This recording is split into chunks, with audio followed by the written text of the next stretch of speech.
de consulta por causa cardiovascular. Lo más frecuente. A ver, voy a pedirle que cada bando me diga por ahí un motivo de consulta. Motivo de consulta sabemos lo que es, ¿no? Como solo el motivo de consulta, por lo cual viene el paciente a consultar, refiriendo a la molestia. Acá dijeron algo. Dolor en el pecho, dolor torácico, ¿qué otro? ¿Qué es lo más frecuente? El cardio es como lo más frecuente. No, otro...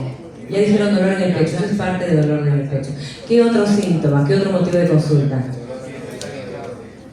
¿Cómo se llama eso? Pies hinchados. Por edema, damos, ¿qué más? ¿Qué otro motivo de consulta puede surgir?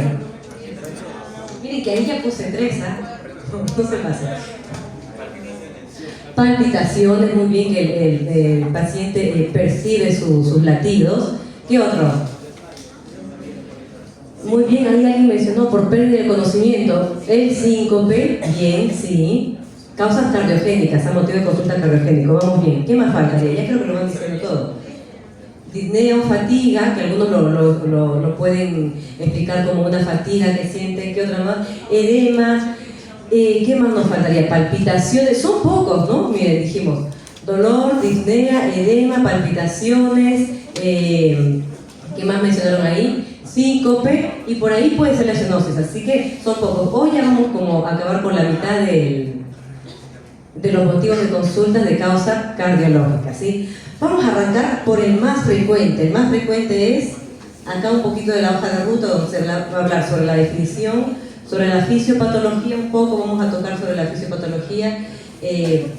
Jóvenes, ya ahora que ustedes están llevando semiología, eso quiere decir que ya llevaron como todos los sistemas, sistema nervioso, las vías del dolor, todo ello, ¿no?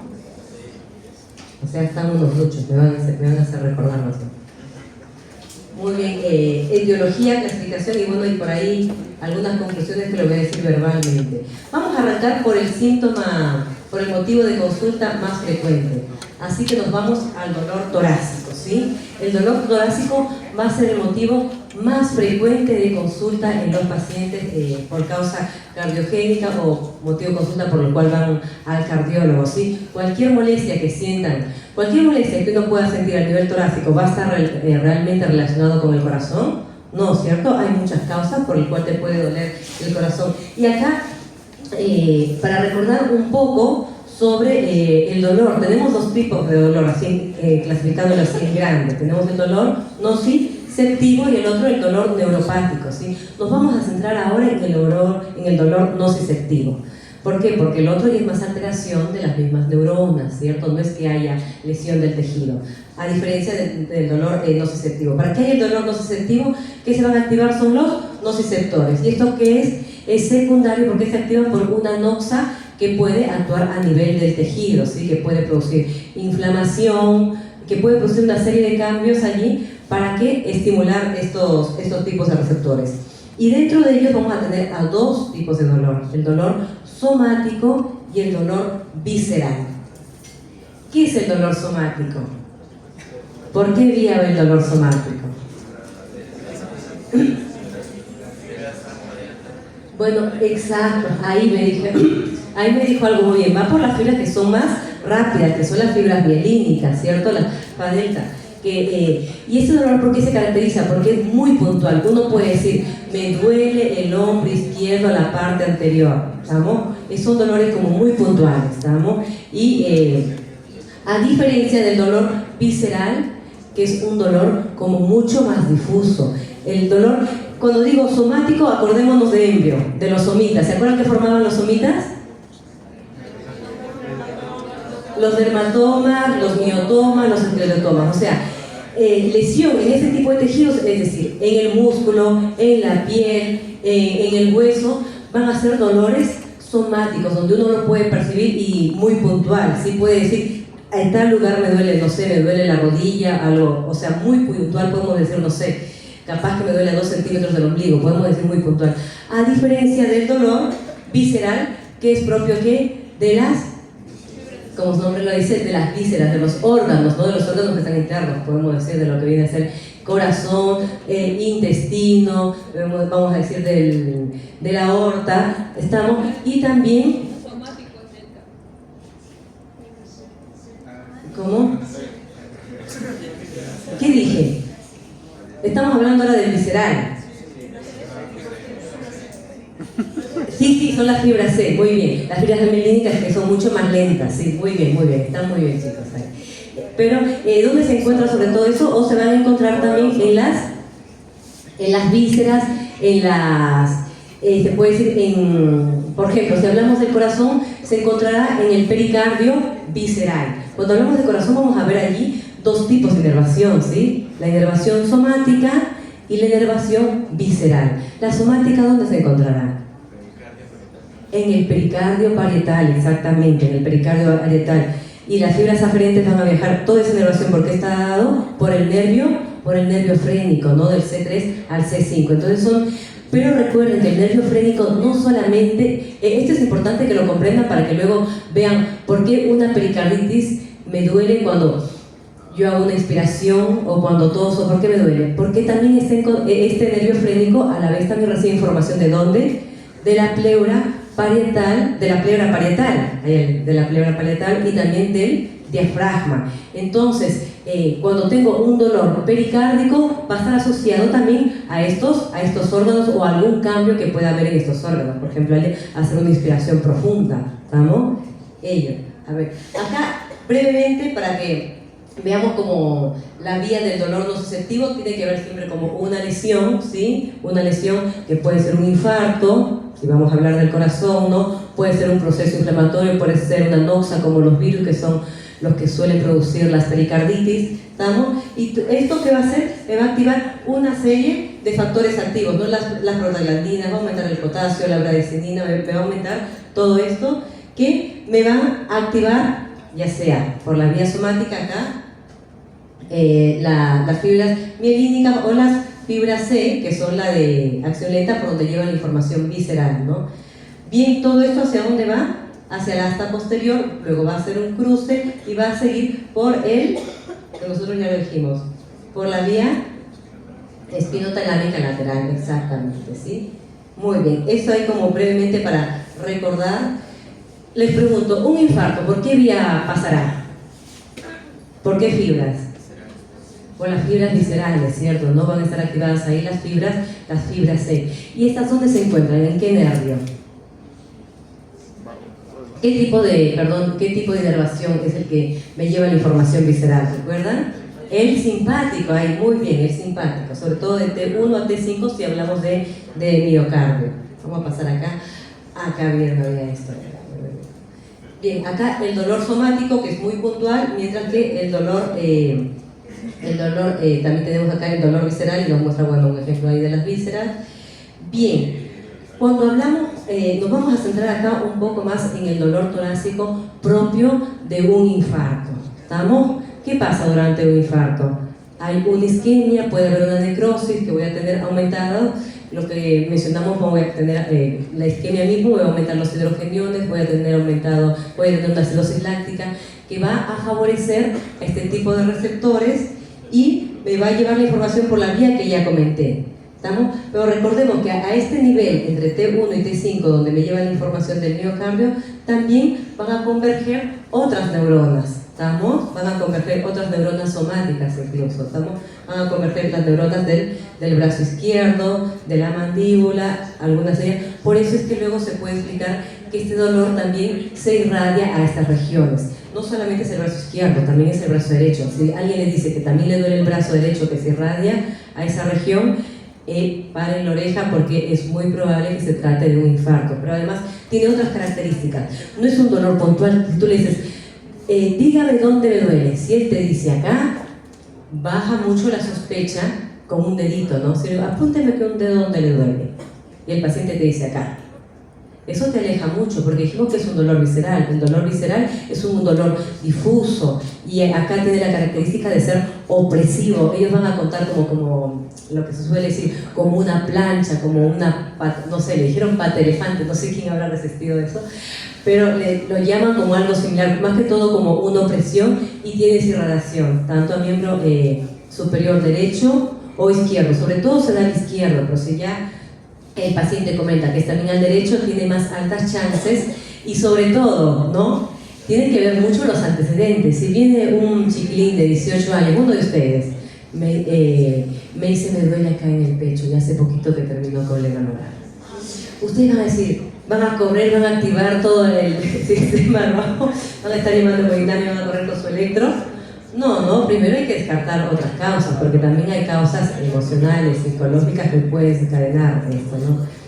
Entonces, en cambio, si es una persona por ahí de 50, 60 años, o que es hipertenso, es enfermo renal, es tabaquista, es diabético, allí sí hay que empezar a estudiar. Y el primer estudio, ¿cuál es? El que se tiene que hacer dentro de los 10 minutos cuando se sospecha. Lo que tienen más a mano, chicos, se les va a dar más rápido la información, son las troponinas. Las troponinas le van a tener a la hora. ¿Qué es lo que pueden tener dentro de los 10 minutos? Y por eso tiene que ser súper rápido, lo hablamos en la clase de electro. El EKG, ¿cierto? El electro tiene que estar listo y analizado dentro de los 10 primeros minutos cuando yo tengo la sospecha de un síndrome coronario agudo, ¿estamos? Bien allí. Vamos a seguir un poquito más. Bueno, acá para que vean toda la serie que se suele liberar, pero en sí nos vamos a quedar más en esta parte, ¿sí? Podríamos ver lo que es inflamación que se va a dar en una pericarditis, ¿sí? Donde va el aumento de la histamina, la prostaglandina E, los leucotrienos, ¿estamos? Y en la isquemia voy a tener, la isquemia, recuerden, que puede llevar a una necrosis, ¿estamos? Y si hay una muerte celular voy a tener liberación de potasio, liberación de hidrogeniones, por tanto voy a tener una acidosis láctica, y todo ello me va a activar a los nociceptores. Y estos forman como un circuito, ¿sí? Con la sustancia P, que favorece a que aumente y se mantenga este circuito y por ende la sensación del dolor. Lo otro ya es otro cantar. ¿Estamos? Acá un poco más para que vean donde la serie de sustancias, cómo actúan en los distintos receptores para despolarizarme el receptor, la neurona que me va a llevar la información, ¿no? La despolariza, por ende va a producir la excitación, que es como se da el potencial de acción y se lleva la información. Bien, acá rápidamente para que distingamos entre lo que es un dolor somático, que ya lo veníamos hablando, y un dolor visceral, ¿cierto? Ya esto lo vimos un poco. Sobre todo tienen que saber que el otro es muy preciso, mientras que el otro dolor es sobre todo impreciso, ¿sí? Si tenemos un dolor que se reproduce a la palpación, no van a pensar que es cardíaco, ¿estamos? El corazón no te duele cuando igual no lo vas a poder tocar, ¿no? Si le duele hasta la palpación, ¿qué va a ser? Muy probable sea algo muscular, algo óseo, algo articular, una osteocondritis, puede ser. Si se reproduce la palpación, se aleja mucho de ser propio por una isquemia. Acá, para que veamos un poco más sobre la vía del dolor, que ya habíamos dicho que se va por esta vía estilotalámica lateral, luego va a llevar al núcleo ventral posterolateral a nivel del hipotálamo, y bueno, llega luego a la corteza, a la zona somatosensorial cornolámbrica, ¿no? Yo la verdad que de eso no les voy a preguntar, porque acá es más semiología, pero me dijeron que tengo que dar algo de fisiopato, ¿no? Así que tuve que ir a recordar de nuevo. Porque luego en la práctica tú tienes que saberte las características, porque, ¿no? Acá nuevamente un poco más sobre las diferencias entre algo dolor, pero es muy importante que tú sepas la diferencia entre un dolor somático y un dolor visceral para que no estés confundiendo, ¿sí? Porque si lo confundes con un dolor somático a un síndrome coronario agudo con elevación del ST, ¿qué hiciste con tu paciente? Si no lo mataste, lo dejaste como una insuficiencia cardíaca tremenda, ¿no? No se recupera. Recuerden que el tiempo es miocardio, ¿estamos? O sea, no se te van a regenerar más los miocitos. Y más si fue uno en la arteria descendente anterior, que te irriga toda la cara anterior, o sea, te queda la FEBI bajísima, menos 30, ¿no? Recuerden la fracción de eyección del ventrículo izquierdo, que lo normal es entre 55 y 70, menos 30 ya es una FEBI severamente disminuida, y con lo que va a traer todo eso, con todas las consecuencias que le trae al paciente, ¿estamos? Entonces, no se pueden comer, no se pueden dejar, es mejor pecar por demás que por menos, porque si te comes un síndrome coronario agudo, que dije mal, creo, ¿no? O sea, además es haciéndole como más estudios, por ejemplo un electro, porque capaz que te viene 2 de la mañana, 3 de la mañana, y tú ay no, debe ser, no sé. Ojo, cualquier dolor que le despierte al paciente, no me lo vayan a hacer pasar como algo somático, como algo trivial, porque si lo despierta, aún estando con el sistema parasimpático, que es el que prima durante la noche, puede ser, depende de dónde esté localizado. Si es en el abdomen, puede ser una ruptura de apéndice, una peritonitis, va a ser algo muy agudo, ¿no? Si es acá en la región torácica, si no es un edema agudo de pulmón, puede ser un síndrome aórtico agudo, o sea, cosas muy severas que realmente van a comprometer la vida del paciente. Entonces, no lo tomen, yo sé que uno va a estar cansado, 2, 3 de la mañana cuando hagan el internado, pero que el cansancio no les haga atender mal a su paciente. ¿Estamos? Cualquier paciente que viene en ese momento por un dolor, es distinto que alguien te venga por un moquito o una... pero si te viene por un dolor que lo despertó, paren la oreja y estudien, lo mínimo hagan, si no le ven ningún cambio al electro, nosotros tenemos que aprender muy bien a ver cambios en el electro si se trata de infarto, en eso tenemos que salir y le vamos a poner mucho énfasis a esa práctica. Si no le ven cambios al electro, puede ser un síndrome coronario sin elevación del ST, entonces pido troponina. Pero si le veo un supradesnivel del ST, ya no le voy a pedir troponinas, ¿no? Sé que ya es un infarto y lo que más voy a hacer es llamar al hemodinamista para destapar esa arteria, ¿no? No voy a estar esperando las troponinas, chicos, ¿ah? Con el electro ustedes ya pueden decidir si entra hemodinamia o no, ¿estamos? Si llaman al hemodinamista que está de guardia o no. Entonces, es fundamental. Un dolor que despierta a su paciente en la noche es algo que hay que estudiar y prestarle atención, no dejarlo pasar. Estamos. Bueno, y continuamos acá con lo que dijimos, ¿no? El dolor, como para que ustedes diferencien un poco sobre el dolor visceral y el dolor, las características. Me interesa más que sepan sobre el dolor visceral. Es urente, es algo vago, estamos mal localizado, ya dijimos el paciente no te va a decir puntualmente dónde nos duele, no va a decir acá, y no es capaz de ser muy puntual, ¿estamos? Continuemos allí. Y acá hay algo que a todos nos sirve, que a todos en algún momento les van a hacer recordar, es una linda mnemotecnia porque les ayuda a recordar cómo ustedes tienen que hacer su historia clínica cuando describan el dolor, ¿sí? Y gracias también a esto uno puede tener ya un diagnóstico probable, ya puede tener un planteo diagnóstico, ¿sí? Y tenemos con esta mnemotecnia llamada Alicia, ahí está. Y vamos a describir a cada una de ellas, ¿sí? Creo que con esto es para hacer, a ver, capaz que con esto, ¿estamos? Muy bien, la A me refiere de antigüedad, ¿hace cuánto tiempo empezó? ¿Estamos? Si empezó como algo reciente, súbito, que despertó a mi paciente, o es un dolor que va y viene, que ya empezó hace un día y está aumentando un poco más. Es importante, ¿sí? Porque te ayuda un poco como para centrarte si se trata de algo agudo o algo que ya, sobre todo, es algo más crónico. La localización, ¿sí? Si está a nivel precordial, bueno, ahora va a estar casi todo a nivel precordial porque estamos hablando del corazón, ¿estamos? No, pero también puede estar, por ejemplo, a nivel interescapular. Me acordé de una disección de aorta. Y puede seguir de acuerdo a cómo se diseque la aorta. No sé si comprendemos un poco sobre lo que es disección de aorta. Disección de aorta, aquí está, cuando hay una disrupción a nivel de la íntima y tengo una luz falsa y una luz verdadera, ¿cierto? ¿Qué se va a ver comprometido? La perfusión de los órganos por donde se esté dando la disección de la aorta, ¿no? Estamos. Y depende, por ejemplo, si te inicia, va en la gran mayoría va a iniciar en esta región, entonces voy a tener un dolor entre las escápulas. Y conforme se ve disecando, va a ir descendiendo este dolor, ¿estamos? Entonces no solamente va a ser precordial, sino también puede, en caso del síndrome aórtico agudo, puede iniciar en la región interescapular.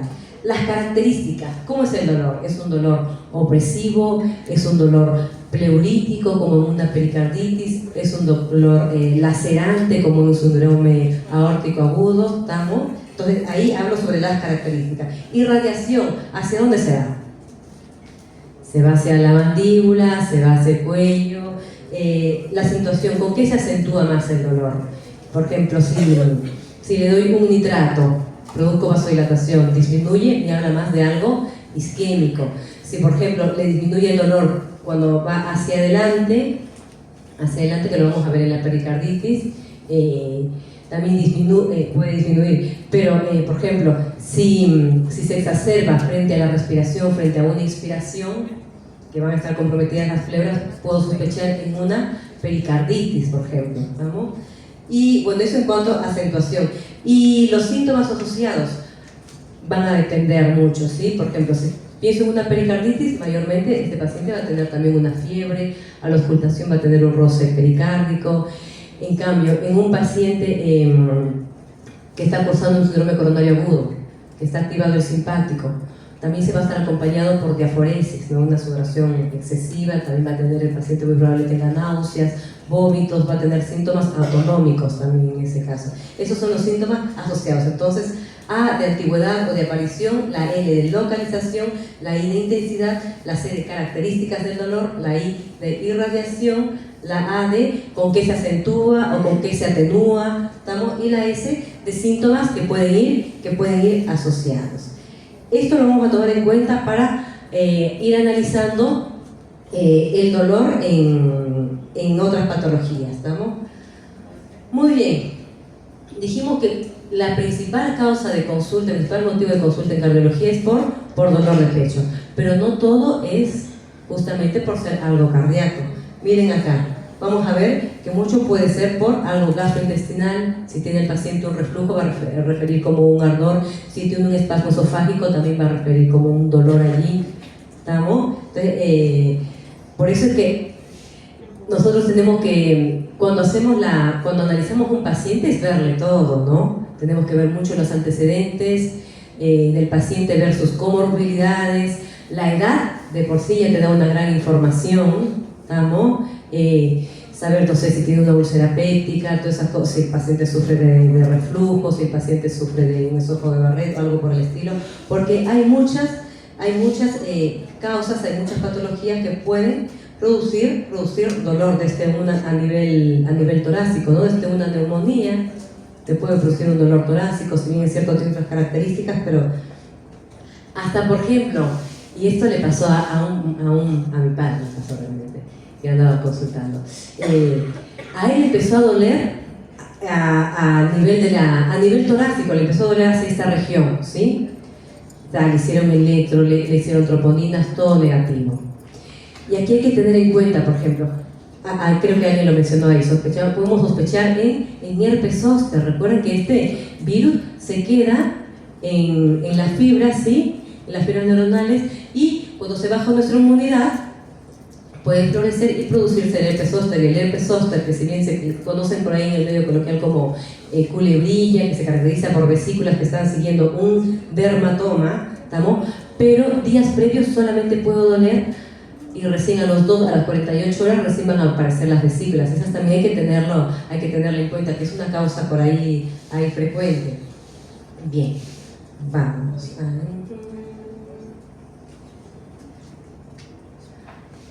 Habíamos hablado del síndrome coronario agudo y el síndrome coronario crónico. Cuando hablamos del síndrome coronario agudo, es algo que se presenta, como su nombre dice, agudo, allí en el momento, ¿sí?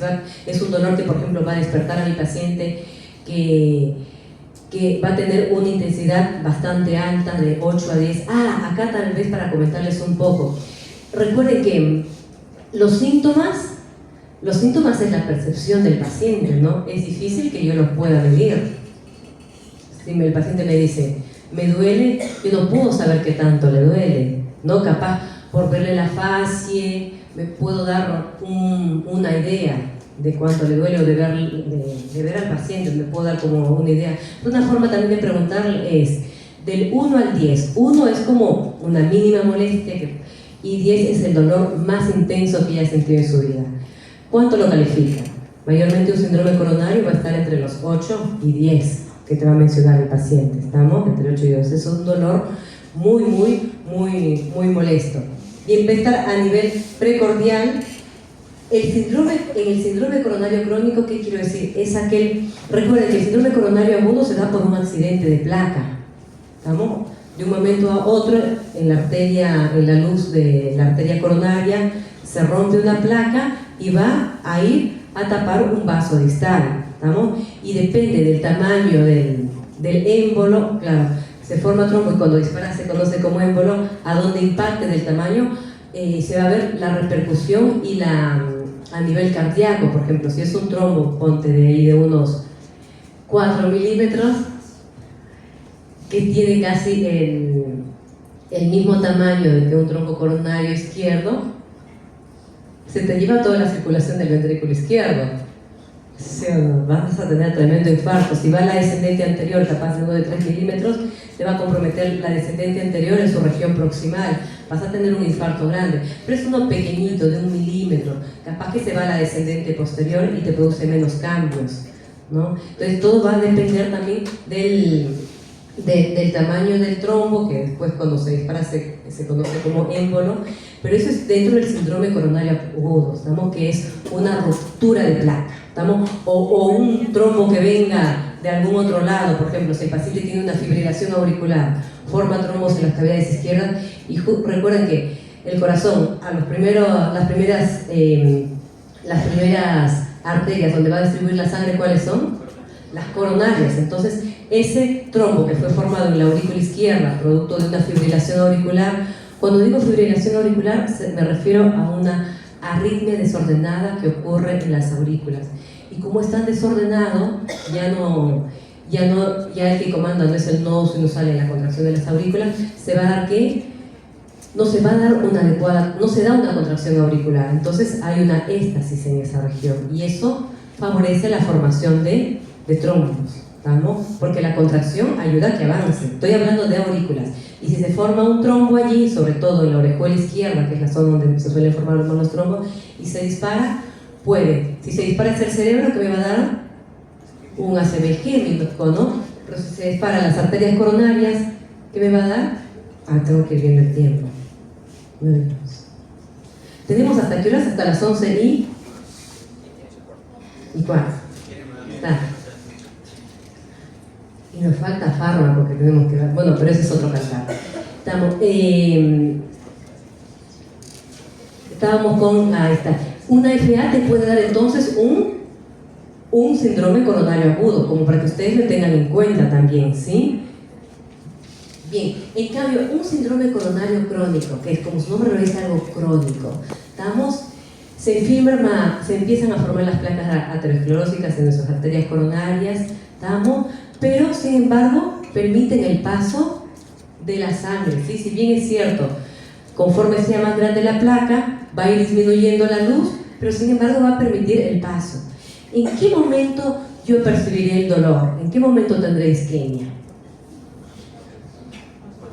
Cuando empiezo a correr, empiezo a saltar, ¿estamos? ¿Por qué? Porque hay mucha mayor demanda de oxígeno, hay mucha mayor demanda de oxígeno, mucho más a nivel tisular, tiene que aumentarme la perfusión, pero no me puede aumentar bien la perfusión porque está disminuida la luz, además porque hay mucho daño a nivel de ese endotelio. Entonces el paciente me puede decir, cuando camino 2 cuadras me empieza a molestar el pecho, pero si me detengo, me quedo tranquilo, dentro de los 5 o 10 minutos se me va. Entonces van a sospechar ahí que es muy probable que tenga una arteria coronaria que ya tiene una estenosis de más del 70%, si quiere así, porque se ha visto que más del 70% ya te hace compromiso, ya te da un compromiso de isquemia frente al esfuerzo, ¿estamos? Entonces eso es un dolor que solo se presenta frente al esfuerzo, ¿estamos? El paciente luego cada vez se va limitando más, porque obviamente no quiere sentir ese dolor, ¿no? ¿Por qué no cambia? Y eso tengan en cuenta, porque el paciente, usted le pregunta, ¿le duele el pecho? No, no me duele, te van a decir. Algunos te van a decir, no me duele. ¿Y cuánto camina? ¿Usted corre? Y le preguntan, no, yo no corro, porque si corro, ahí sí me duele el pecho, entonces por eso yo no corro. Entonces pregúntenle un poco más. ¿Usted sube 2 pisos de escalera? Porque algunos sobre todo con los abuelitos, te dicen, no, a mí no me duele el pecho, pero al final hay gente que casi ni camina, que están ahí dando vueltas nomás y caminan muy poco. Entonces pregúntele, ¿por qué usted empezó a caminar poco? Bueno, algunos puede ser por una tremenda artrosis que tengan ahí, ¿no? Pero algunos pueden mencionarte porque cuando camino me duele el pecho y como no quiero que me duele el pecho, ya no camino. Entonces, ¿qué puedes sospechar?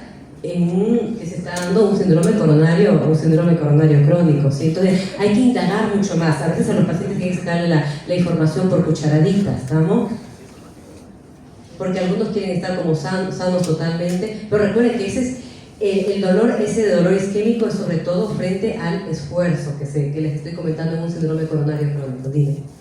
Dime, Juan. Dolor con esfuerzo, pero que sí localizado al... Y puedes sospechar en algo medio muscular, si estamos moviendo mucho los brazos, puede ser allí. Pero es muy difícil que te digan como que es muy puntual. Es mayormente van a sentir como una especie de opresión el paciente. Hasta incluso un equivalente puede ser la fatiga, la disnea, puede ser un equivalente anginoso. Puede ser un equivalente anginoso, decimos cuando hablamos del dolor el dolor torácico propio del corazón, se va a conocer como anginoso, una angina. Bueno, ya hablamos un poco sobre la radiación. Si este cede frente al reposo y los nitratos, por ejemplo, es que te van a producir una vasodilatación, por ende va a pasar la sangre y va a disminuir la isquemia, por ende se te va a ir el dolor, ¿estamos? Y acá los equivalentes que hay que tener en cuenta, que pueden ser también lo que les dije por ahí, la disnea, la sensación de fatiga, puede ser un equivalente anginoso. Y además, esta escala que les estoy mostrando es de acuerdo a si va acompañado de un síndrome coronario agudo, ¿estamos? Recuerden que ustedes no solamente en la consulta solamente van a hacer la anamnesis, también hacen la exploración física, ¿cierto? Y parte de la exploración es la auscultación. Por ejemplo, y hay una escala que cuando ustedes informan un síndrome coronario tienen que decir síndrome coronario agudo, Kirikikimbal 1, Kirikikimbal 2, Kirikikimbal 3. Bueno, son ellos. Kirikikimbal 1, es decir, es la escala que se llama así. Alguien que la hizo se llama así, bueno, le puso su nombre, ¿no? Pero esto es más que todo para ver, dije algo, no sé, capaz que me perdí un poco ahí, o no me enteré. ¿Es algo malo? ¿No? Es gracioso. Pero eso tienen que acordarse, porque cada vez que lo informen, recuerden, acá en las puertas de emergencia, en Montevideo sí, allá hay como, los cardiólogos están casi en todas las puertas de emergencia, hay mucho trabajo para nosotros. Pero acá me parece que el que da la cara acá es el interno, el residente, y el de medicina interna es que te van a resolver el síndrome coronario agudo, ¿no? En cambio ya es como que, en el hospital, todos los síndromes coronarios agudos nos llamaban. Nosotros estábamos en el segundo piso y nos teníamos que encargar de todo, apenas ellos tenían una sospecha. Pero ¿por qué? Porque allá había muchos centros de hemodinamia, por eso ya la tasa de mortalidad cardiovascular es muy similar a la tasa de mortalidad europea, porque se cumple con eso, de que uno tiene que llegar a un centro de hemodinamia cuando tiene un síndrome coronario agudo, o sea, de hemodinamia quiero decir que te van a destapar la arteria, no es que te van a dar un fibrinolítico nomás, que es con lo que se trata si no tienes un centro de hemodinamia. Con las 2 horas, entonces hay distintos puntos, igual el país es pequeño, ¿no? Hay distintos puntos donde, en el punto del país donde tú te encuentres, dentro de 2 horas vas a encontrar un centro de hemodinamia. Entonces, bueno, no sé cómo es acá, yo recién llegué en enero, estoy revalidando el título acá y voy a encontrarme cómo es la realidad acá. No sé, por si acaso voy a hacer una rotación al Hipólito Unanue. ¿Ahí me iba a hacer una pregunta? ¿Este cuadro se va a referir a un síndrome coronario agudo? Sí, es solamente síndrome coronario agudo. ¿Estamos? Ya me fui por la tangente. No, sí, vamos. ¿Acá qué fibrinolítico se utiliza? Allá, por ejemplo, sí o sí está el tenecteplase. La estreptoquinasa ya se dejó de usar. El alteplase, bueno, pero bien estamos mejor. Muy bien, esto es cuando está relacionado con el síndrome coronario agudo, ¿sí? Esto es lo que ustedes tienen que poner como parte de esa evolución cuando sospechen un síndrome coronario agudo, sea con elevación del ST o sin elevación del ST. Está. Clase funcional 1 solamente se va a caracterizar por el dolor. La clase funcional 2, ¿qué tengo? En la clase funcional 2 voy a tener ya una insuficiencia cardíaca moderada. Recuerden, si me empieza a fallar la bomba, no hay un buen llenado, aumentan las presiones diastólicas, aumenta la presión a nivel de la aurícula izquierda. ¿Y qué pasa con la sangre? Se va hacia atrás y te empieza a producir congestión a nivel pulmonar. Y esa congestión a nivel pulmonar se va a extravasar hasta el espacio intersticial. Y cuando se extravasa el espacio intersticial, te empieza a producir una forma de tú saberlo son por los crepitantes. Si los crepitantes solamente están a nivel basal, si tú escuchas el galope, el S3 se da sobre todo cuando ya hay disfunción sistólica y diastólica. Eso lo vamos a ver cuando veamos ocultación, ¿sí? El S3, que es justamente frente a un ventrículo rígido. Al inicio de la diástole es como que la sangre se golpea en la diástole y te produce ese sonido que es S3. Está seguidito del S2.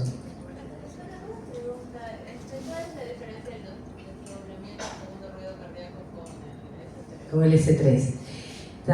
El desdoblamiento se puede dar sobre todo, el desdoblamiento que viene a ser del S2, viene a ser por el cierre de las válvulas sigmoideas, ¿estamos?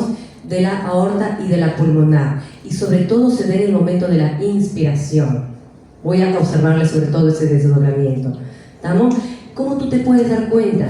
Porque en la inspiración lo vas a tener, pero en cambio el S3, si está frente a una falla cardíaca, va a estar perenne, va a estar siempre. Inspires o no tiene ningún cambio relacionado con la respiración. ¿Estamos? Va a estar todo el momento. En cambio, el desdoblamiento del S2 está muy relacionado con el tema de la inspiración. Y eso es por todo una cuestión de que cuando uno inspira, aumenta el llenado. Eso lo vamos a ver como mucho más a detalle, capaz con una gráfica cuando llevemos lo que es ocultación, ¿estamos? Pero que les quede en la cabeza que el S3 no cambia con la respiración, ¿estamos? No te va a cambiar, porque ya es por una cuestión de un ventrículo izquierdo rígido, ¿estamos? Pregunta. De repente para también acotar, la gente lo que refiere es que un desdoblamiento con un ruido extra como el S3 se diferencian del desdoblamiento, son ruidos superpuestos. Creo que una cosa así, en cambio, en un S3 o un S4 son ruidos distintos. Sí, te entiendo allí, te entiendo la idea, lo que me quiere decir, sí, pero el S3 está bastante pegado al S2, o sea, es más fácil distinguirlo de un S4 al desdoblamiento. Muchas veces hay que tener como ya el oído súper fino para que distingas un desdoblamiento de S2 que se puede dar en corazón, que se da en corazonizando, ¿estamos? Que incluso hay algunos S3 que se puede dar también en corazonizando, sobre todo en jóvenes también se puede dar, ¿sí? Porque recuerden que entra como con mucha más fuerza, ¿no? Y se puede dar. Pero ya en una persona grande no vamos a pensar que es un S3 fisiológico, ¿estamos? Que ya es propio porque tiene un ventrículo más rígido, ¿estamos? Pero a la ocultación te puede causar alguna dificultad en distinguir un S2 de un S3. ¿Estamos? Puede haber alguna, porque están como muy pegados, porque justamente el S3 se da al inicio de la diástole, ¿estamos? A diferencia del S4 que está casi hasta el final de la diástole, que ya es más, puede ser más fácil de discernir. Muy bien. Estábamos con esto. Y claro, un Kimball clase 3 ya se refiere ya a un edema agudo de pulmón. Los crepitantes no lo vas a tener solo en la base, lo vas a tener en todos los campos pulmonares, es bivasal, ¿estamos? Y ya, clase 4, ya estás en un shock cardiogénico, o sea, vas a tener elementos de hipoperfusión, es decir, ¿qué elementos de hipoperfusión conocemos? A ver, sé que no es motivo de la clase, capaz que luego lo va a llevar, vas a tener, claro, vas a tener el llenado capilar mucho más prolongado, vas a tener la piel más fría, vas a poder tener sudorosa, vas a tener una oliguria, vas a tener déficit del sensorio, es porque, recuerden, te falla la bomba, te bajó la perfusión, o sea, todos los órganos te van a empezar a fallar, ¿no? Entonces eso es una forma. Si ustedes ven a su paciente que está infartando y le ven que empieza como a tener sueño, no vayan a pensar que fue porque durmió mal. ¿Estamos? Piensen que puede estar entrando a un shock cardiogénico, ¿estamos? Primero piensen eso, antes de... Ahí rápidamente lo empiezan a evaluar, porque a veces baja eso hasta un poquito antes de que baje la presión arterial.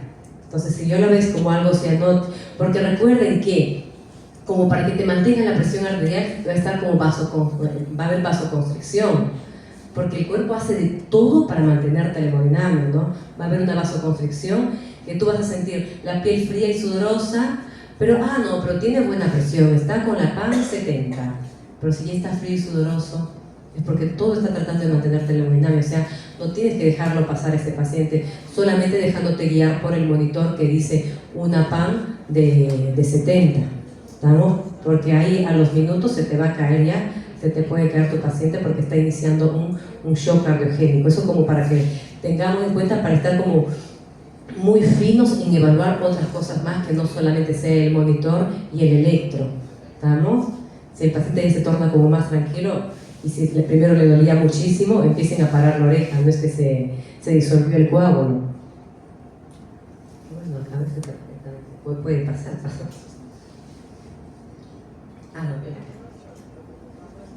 Muy bien, y la Sociedad Europea de Cardiología nos habla de un dolor típico. Gente, cuando quieran tengamos un recreo. A ver, vamos a poner una hora. 9:40, un recreo de 10 minutos, así los que están ahí, con tendencia ahí al sueño, me dicen, ¿no? O un cafecito, o sea, no sé si acá se puede decir cafecito, ¿no? No creo que no hay programa, yo me ayudo con el cafecito. La verdad que no nos sería nada mal, ¿no? Tomar en la mañana o después del almuerzo, sobre todo si tenemos clase, porque a veces no sé si alguien se quedó estudiando hasta las 2 de la mañana, no creo, viendo una serie, jugando algo, ¿verdad? ¿No? Pero puede pasar que el siguiente estemos un poco soñolientos, ¿estamos? Gente, no es por mala, pero a los que los vean un poquito ahí, que se les está bajando los párpados, y no es por una miastenia gravis, ¿le puedo hacer alguna pregunta? Si alguno tiene una miastenia gravis, avísenme para no juzgar lo demás. No hay ninguno, ¿no? Acá estamos todos sanos. Bien, esto es fundamental que ustedes sepan, el dolor típico, porque es propio de la angina de pecho, es propio de la isquemia, estamos a nivel cardíaco. ¿Qué es? Un dolor que dijimos que se desencadena cuando aumenta la demanda. El paciente sube 2 pisos de escalera y le aprieta y tiene que parar. ¿Estamos? Hasta incluso puedes pasar frente a las relaciones sexuales. El paciente no es que tenga una disfunción o algo, aunque una forma ya. Recuerden que la enfermedad de la aterosclerosis no solo te afecta al corazón, te afecta a distintas arteriolas, ¿estamos? Te afecta tanto al cerebro, por ende también te va a afectar en el momento de hacer. Tengo que recordarme el aparato reproductor masculino.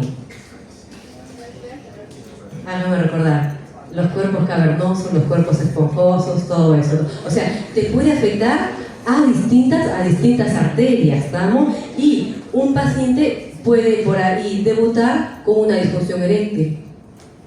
Pero no puede ser por algo neurológico, sino muy probable sea porque ya tiene las arterias aterosclerósicas y disminuye el uso, entonces no hay una adecuada perfusión. ¿Estamos? Entonces hay que tener en cuenta también ello en la gente grande.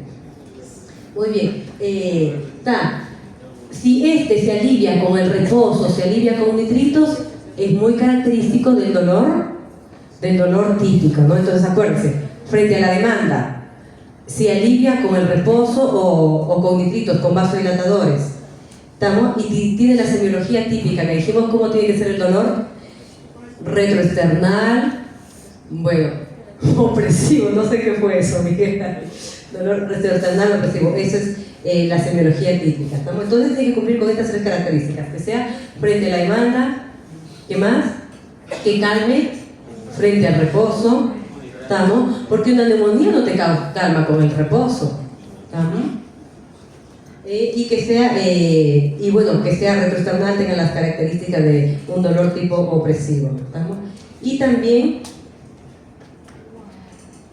hay una clasificación que ustedes lo tienen que tener en cuenta, que les ayude un poco para hablar de la severidad. Por ejemplo, Si le duele el pecho recién frente a un esfuerzo extenuante, manejó, no sé, 2 kilómetros, y él lo solía hacer y antes no le dolía. ¿Estamos? Podemos sospechar. Una angina con esfuerzo moderado, por ejemplo, sí, que se puede dar después de las comidas. Por ejemplo, recuerden que después de la comida casi la sangre tiende a acumularse más, ¿sí?, a nivel de la región intestinal, ¿no?, y disminuye en las otras regiones. Estamos, si se da después de las comidas, por ejemplo, frente a un estrés emocional, o por las mañanas donde está activado el simpático, o se empieza, si va a subir, no sé, una pequeña colina, una pequeña loma, estamos, y le empieza a doler el pecho allí. Si le duele, por ejemplo, si ya va a hacer una cuadra y le duele el pecho, ya hablamos de una angina de esfuerzo grado 3, porque eso hay que anotarlo ahí. ¿Qué tipo de angina es? Grado 1, grado 2, grado 3, y bueno, el grado 4 es ya cuando se encadena solo por cepillarse los dientes o vestirse incluso, ¿estamos? Entonces, cuando uno escriba ahí en la evolución, va a escribir un dolor torácico típico, grado 1, 2, 3 o 4, depende a cómo refiera el paciente. Eso es como parte para escribir en su historia clínica. Eso es lo que tengo que hacer. Y hay que tener cuestiones que no todos los dolores, no todos se presentan así lindos, igual como el libro, como me dice, ¿no? Recuerden que también existen los dolores atípicos, que te empiezan a generar confusión y tú dices, ¿realmente será o no? Le estudio de más, le pido su centellograma cardíaco, como para estudiar más si se trata de un síndrome coronario crónico, o voy a estar haciendo gastar de más. ¿En qué pasa? ¿En quiénes se da sobre todo esto? En los ancianos, las mujeres, solemos dar acá un poquito de problemas, en los pacientes diabéticos, recuerden que tienen algo de neuropatía, en las enfermedades renales crónicas, bueno, las demencias o los pacientes ya revascularizados. ¿Y qué tenemos que tener en cuenta acá? La disnea puede ser un equivalente anginoso. Estamos relacionados con lo que es con la fatiga, la epigastralgia, que un paciente te diga, me duele acá la boca del estómago cuando subo las escaleras. Qué raro, ¿qué vas a decir? Justo cuando sube las escaleras tiene un reflujo. No, piensen primero en otra cosa, no ir hipertenso, tabaquista, se ha fumado la vida. No vayan a pensar que solo se trata de un reflujo o algo relacionado con el sistema digestivo. Piensen que es algo cardíaco, ¿sí? Bueno, esto es como para que lo tengan en cuenta como equivalentes anginosos que pueden hablarte de una isquemia, ¿sí? ¿Qué te disminuye la probabilidad? Si es un dolor preurolítico, si cambia, me duele más cuando respiro, te aleja de que sea entonces, el dolor una angina, ¿no? Si le duele a nivel del abdomen inferior, y cuando se extiende se me irradia hasta mi dedo índice.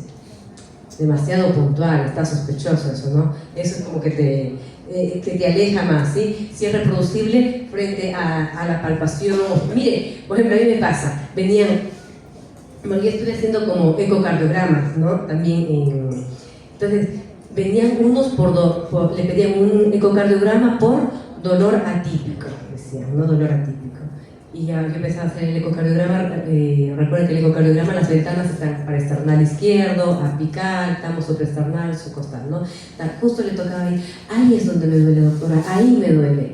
¿Qué voy a decir? ¿Es un dolor cardiogénico? No, porque se reproduce frente a la palpación. Yo estaba apoyando ahí el consultorio y para poder ver un poco mejor presionaba, ¿no? Porque era una persona de 140 kilos, entonces una feísima ventana ecocardiográfica había que presionar, ¿no? Y dicen, ahí te duele. Entonces, ese es el dolor, y tú le preguntas, ¿ese es el dolor por cual consultó? Sí. Te aleja entonces mucho de que sea algo propio de una isquemia de nivel de miocardio, ¿sí? Si ya le duele por muchos días, me viene doliendo hace 5 días. Es muy distinto a que sea un dolor que va y viene también, o si solo le duele unos pocos segundos. Bueno, o si se radia solo el miembro inferior izquierdo o miembros inferiores. ¿Estamos? Y acá, ¿cómo va a venir el paciente que le duele el pecho? Va a venir acá, sí, agarrándose, ¿estamos? Él mismo. Ahí ustedes ya lo ven, así que va entrando a la puerta de la emergencia, ya vayan apuntando qué, vayan analizando qué. el electrocardiógrafo, sí, ya vayan poniendo sus pincitas, todo eso, tomando su alcohol, todo ya rápido para tenerlo dentro de los 10 minutos, ¿bien? Y bueno, estos elementos ya, sobre todo son ya cuando ya hay falla cardíaca, así como pueden estar acompañados de elementos de congestión, ingurgitación yugular, visceromegalia, ¿sí? Hepatomegalia, hepatalgias, con los estertores pulmonares que habíamos mencionado, con elementos ya de hipoperfusión o soplos, por ejemplo. Viene el paciente y dice, me duele el pecho, y tú le ocultas un soplo. ¿Qué puede haber pasado? Un soplo sistólico, sobre todo en foco mitral. No seamos tan, no. También puede ser, tienes razón, sí, puede pasar, pero eso es ser muy fatalista. Pero puede pasar. Puede haber pasado. El músculo papilar posterior, ¿por quién está irrigado? Ahí es importante que sepan la irrigación. Es importante que conozcan el tema de la irrigación y el electro y las caras W, ¿estamos? ¿Qué cara? Eso es algo que tiene que sí, o sea, si algo de la cardiología, de la anatomía, tiene que saberse en la irrigación, ¿estamos? Se pueden olvidar del nervio frénico, pero no se pueden olvidar de la irrigación. El músculo papilar posterior solamente recibe irrigación de la arteria coronaria derecha. Estamos de la arteria coronaria derecha. Mientras que el músculo papilar anteroposterior recibe irrigación de la arteria descendente anterior y de la circunfleja, o sea, está más protegido.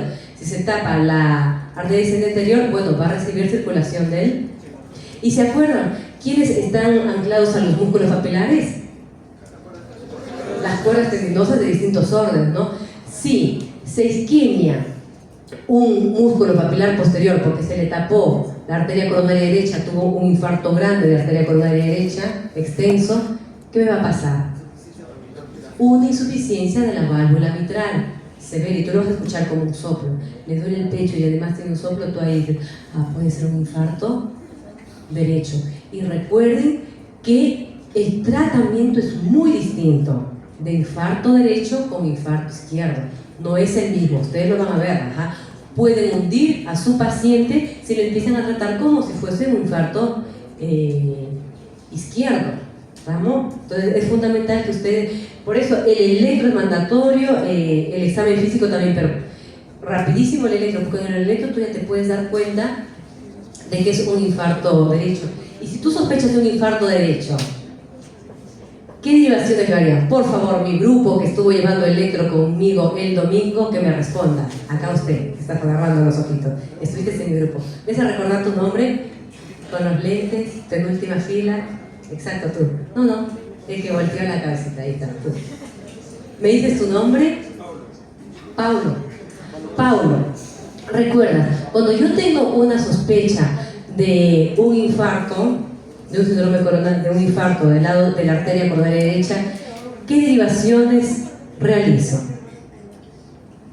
Por favor, Pablo, confío en ti, no me hagas quedar mal. Lo hemos dicho en la clase. Recuerden que hablamos de derivaciones complementarias.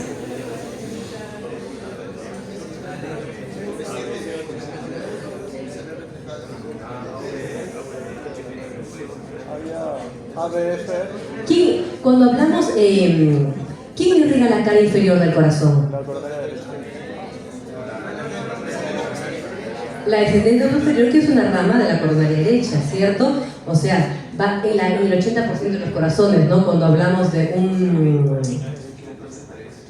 una dominancia derecha, ¿no? La gran mayoría de corazones tienen dominancia derecha. Dime, Pablo, ¿cierto? Pablo.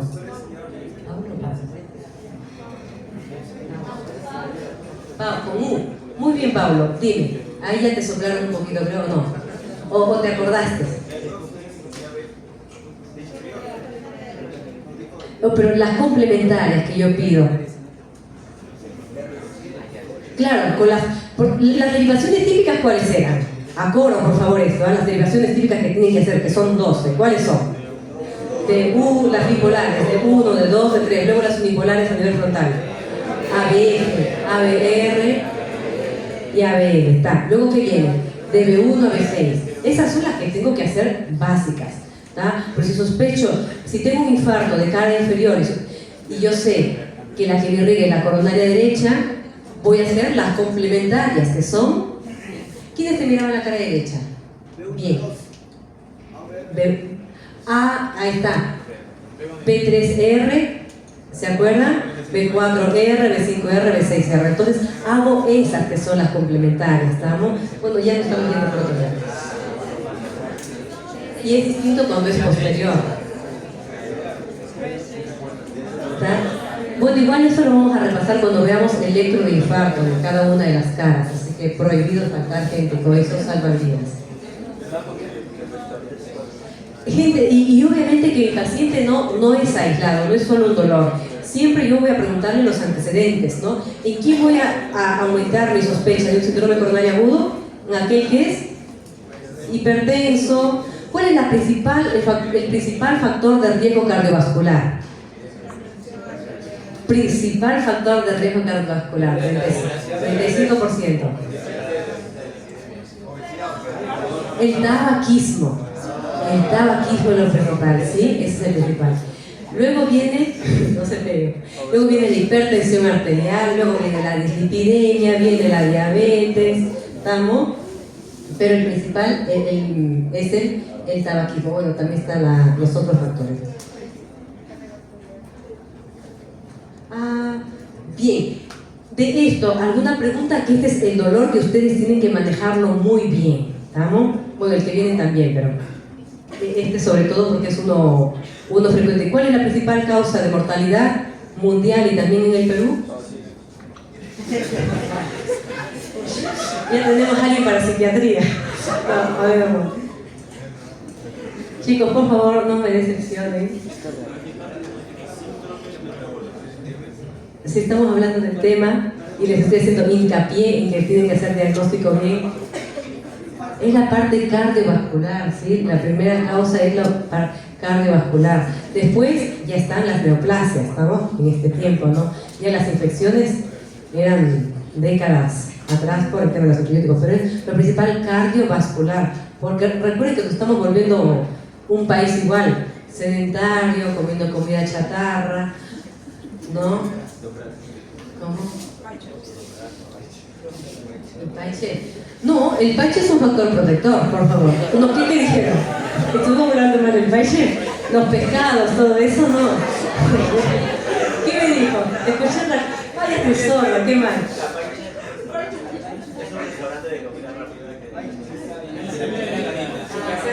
Disculpe, pronto vamos a... Bueno, no debo ir. Bueno, disminuyan ahí la asistencia celular.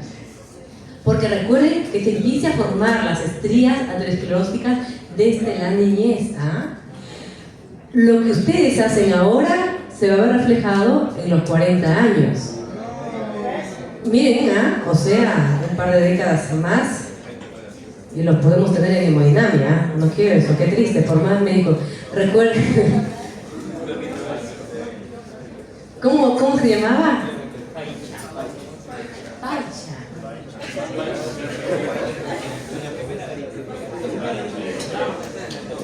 De todo. Mira, qué bien que lo conoces. Poco me da ahorita la... ¿Qué me recomiendan de ella? ¿Cómo que estoy de cabeza? Cambiaron de cheque. Bueno, sigamos jóvenes. Ahora sí, vamos a otro lado. Otra causa de dolor a nivel torácico es el TEP.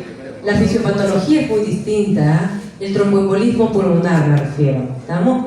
¿Qué pasa allí? Un émbolo va a estar enclavado en una arteria pulmonar. ¿Estamos? Y depende de donde esté enclavado, se conoce como un TEP masivo o algo mucho más localizado. ¿Cuáles son sus factores de riesgo? Claro, en pacientes que me van a formar trombos, ¿no? Todo estado de trombo. pacientes postrados que tuvieron hace poco una cirugía y no los vendaron bien o no empezaron. Por eso es importante que nosotros hagamos caminar a nuestro paciente, no es que lo dejemos ahí toda una semana, no. Si ya controlamos dolor y que empiece a caminar, ¿estamos? Viajes prolongados, más de 12 horas.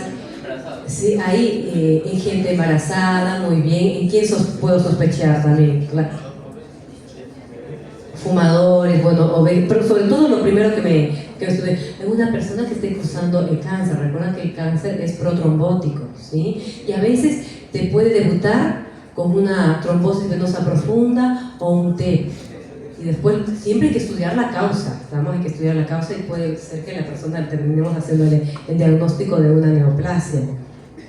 Bien, ¿cuándo sospecho de esto? Recuerden que este es un dolor agudo, va a doler en el lado que la arteria que esté embolizada, ¿sí? Va a ser ipsilateral donde esté la lesión.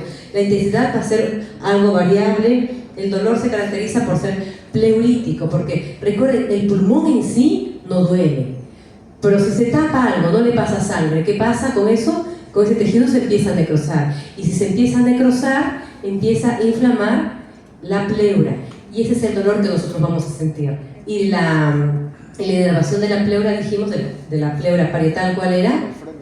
Somática, ¿no? Entonces va a ser un dolor pleurítico, va a ser un dolor muy localizado. Va a ser como más localizado, no tiene gradación, por eso, ¿sí? Puede estar acompañado de tos, a veces de hemoptisis, ¿sí? Y va a tener como otros síntomas acompañantes, van a ser sobre todo respiratorios. ¿Cuándo lo sospecho, por ejemplo? Cuando yo tengo un paciente taquicárdico, taquipneico y que le duele el pecho. Me viene un hombre taquicárdico, es decir, frecuencia cardíaca más de 10, taquipneico, que quiere decir con una frecuencia respiratoria más de 20, y además le duele el pecho, me duele acá, toda el lado derecho, bueno, puede ser también izquierdo, ¿no? Entonces ahí ustedes paran la oreja para sospecharme de esto, ¿sí? Bueno, acá por lo que ya lo había mencionado. Y acá hay ciertos criterios para que te acerquen un poco más, ¿sí? Jóvenes, disculpen que muchos no le puse la bibliografía, por ejemplo, esto es de la guía de tromboembolismo pulmonar del 2018, ¿no? Como para que tengamos en cuenta en quiénes aumento mi sospecha. Por ejemplo, en alguien que tuvo un TEP pasado o una trombosis venosa profunda, por ejemplo, viene justo mi paciente y solamente el miembro inferior izquierdo, la pantorrilla, está muy edematizada y además le duele, es en un solo lado. Puedo sospechar en una trombosis venosa profunda, ¿no? Y puede haber sido el foco para que dispare ese émbolo. Frecuencias cardíacas, ya en una frecuencia taquicárdica mayor a 95, le dice acá también, me va a favor de, me aumenta el puntaje y me va a favor de mi sospecha. ¿Qué más? Lo que ustedes mencionaron, una cirugía o una fractura dentro del mes, hemoptisis, un cáncer activo, lo que les mencioné, dolor en una de las extremidades, ¿sí? Y que le produce todavía dolor frente a la palpación, alguien más de 65 años, me aumenta más la sospecha de un trombo. ¿Y cuál es el gold estándar para el diagnóstico? Un angioTAC. Un angioTAC. Ya no demos vueltas con el dímero D, porque el dímero D me aumenta muchas cosas más. Si mi sospecha es alta, voy directo al angioTAC para hacer el diagnóstico y le puedo pedir un ecocardiograma para ver cómo están las cavidades derechas. Porque recuerden, el tromboembolismo pulmonar me va a aumentar la presión a nivel de la arteria pulmonar.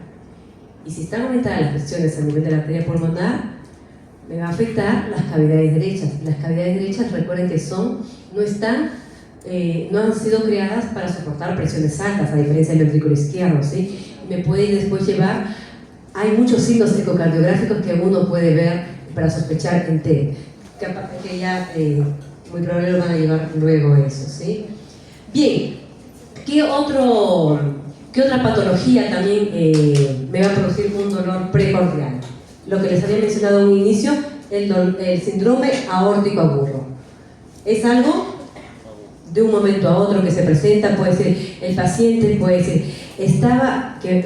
me pasó a ver eso una vez, de un hombre que estaba trabajando y levantando mucho peso, y en eso empezó a sentir como un dolor tipo lacerante y todo eso, y tenía todo diseccionado, toda toda la aorta.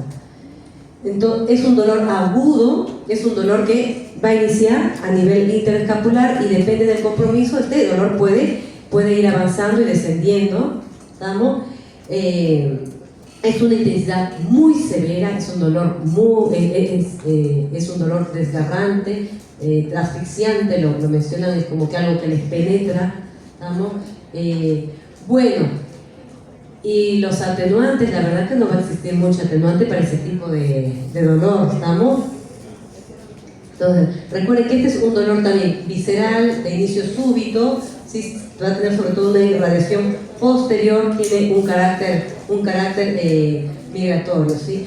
Por allí, en pocas personas, sobre todo en gente anciana, en un 10% puede ser como muy poco doloroso, ¿sí? Pero recuerden, si es un dolor torácico que además tiene un déficit neurológico, sospeche en un síndrome aórtico agudo, ¿estamos? Hay que sospecharla hasta decir lo contrario. Y acá, para que tengamos en cuenta cómo se divide la disección aórtica. A ver, no sé si en el otro... No. La disección aórtica. Hay dos clasificaciones, la de Stanford y la de Baker. La que se usa más es la de Stanford, ¿estamos? ¿Y por qué se distingue? Miren los dibujitos acá debajo. ¿Qué diferencia le ven entre esto y esto? Ambos tienen disección. ¿Se dan cuenta que acá en la tipo B no hay compromiso de la raíz aórtica o de la aorta descendente? A diferencia de este, que este está totalmente disecado y acá solamente a nivel de la raíz. El que es mucho más peligroso, ¿saben cuál es? ¿Cuál creen que sea? ¿Este o este? ¿Qué les parece a ustedes?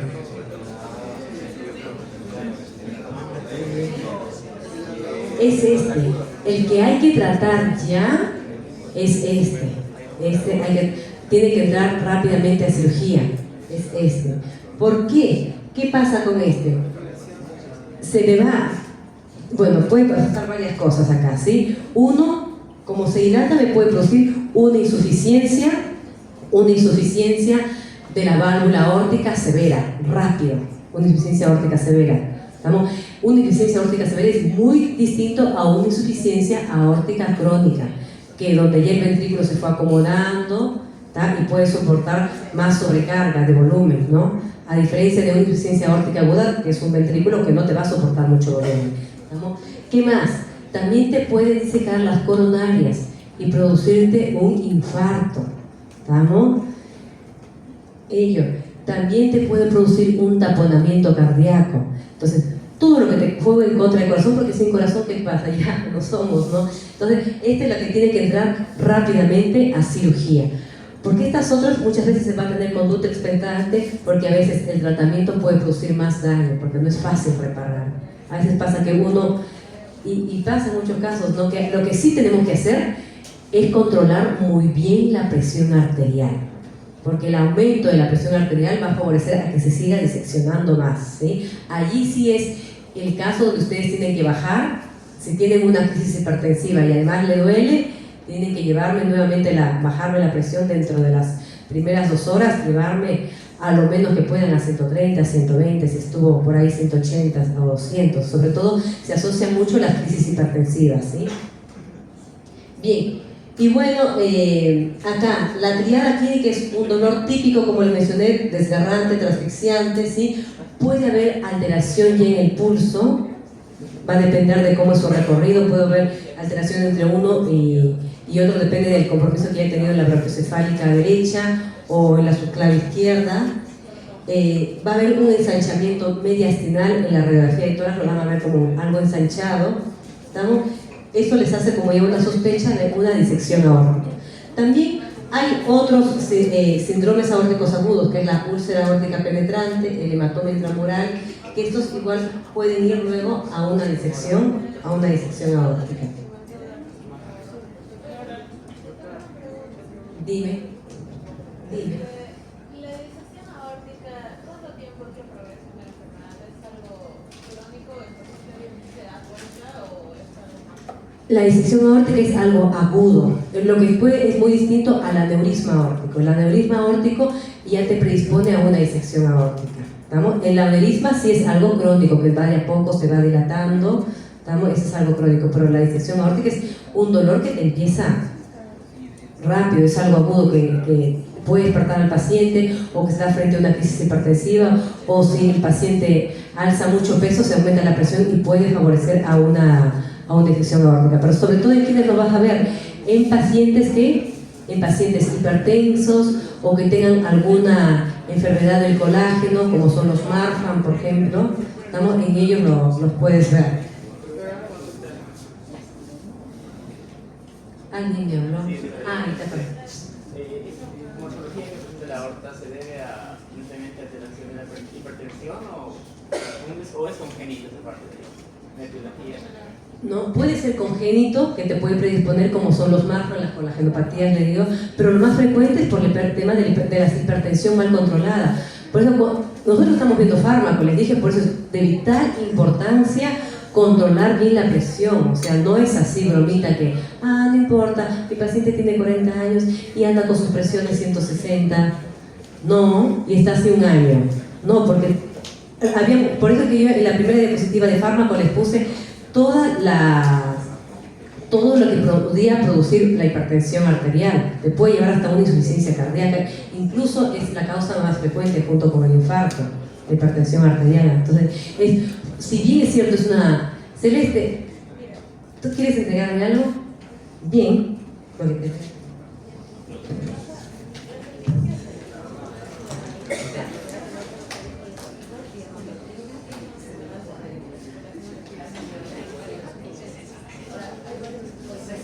Muy bien, acá a viva voz me dijeron receso. ¿Estamos? Bueno, vamos 10 minutos. Sí, es bueno, vayamos a terminar luego con una trombosis venosa profunda y con un té. A ver, ¿qué me falta? ¿Quién les conoce? Cierto, les pasé, ¿no? Y yo no. Acá, terminemos con esto y salimos un rato a receso, ¿sí? Entonces, en el examen físico puedo tener déficit de pulso, porque depende de todo. Por ejemplo, puedo tener muy bien el pulso en los brazos, déficit, disminuida la amplitud, pero pueden estar bien a nivel de los miembros inferiores. ¿Estamos? Entonces, cuando haya déficit de pulso entre un brazo y otro, también hay que sospechar siempre y cuando esté junto con el dolor, ¿no? Pueden haber, acá el soplo, que les dije que puede producirte una insuficiencia, un soplo diastólico te puede producir la insuficiencia aórtica, la insuficiencia de la válvula aórtica, y el compromiso hemodinámico. Antecedentes, ¿en qué pacientes? Dijimos en hipertensos, que tengan una colagenopatia, que tengan ya un aneurisma preexistente, que tengan una válvula aórtica bicúspide. Normalmente la válvula aórtica tiene 3 cúspides, ¿no? Pero puede pasar que eso es algo ya congénito, que nace con una bicúspide, y la válvula aórtica bicúspide te puede llevar, si bien es cierto, más a una estenosis, pero también te puede llevar a una insuficiencia, ¿estamos? O a dilatar la raíz de la aorta, y las dilataciones te pueden predisponer a disecciones de la aorta. Un trauma también, varias veces he tenido que ir de emergencia a hacer un ecocardiograma y tenía tremendo colgajo, se ve a nivel de la raíz aórtica, se ve ahí como un colgajo, y fue por un accidente de una persona. Entonces hay que evaluar bien el tema de los accidentes hacia los golpes a nivel torácico. Un traumatismo te puede dar una disección aórtica. Bien, vamos, somos libres, 10 minutos y regresamos, por favor. Sí, gente, pero tengo que ver también el bienestar aparte que me dijeron que sí hay que dar respeto. Igual, ¿saben qué? A lo que más se le va a dar énfasis es al dolor torácico, que es lo que ustedes tienen que manejarlo. Porque vieron que si no lo manejan bien, se pueden quedar sin pacientes, ¿no? Doctora, pero acá solo son 3 días más. Y después vamos con la cita. Vayan y regresamos. Vamos, ya así van procesando la información. Lucho, lo pongo.